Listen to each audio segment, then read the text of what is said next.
Hay dos caminos que puedes seguir en la vida.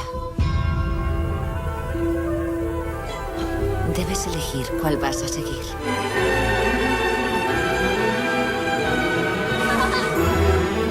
Siempre he querido que seas fuerte, que seas tú mismo. Algún día caeremos, lloraremos y entenderemos todas las cosas. Guíanos hasta el fin de los tiempos. Si no sabes amar,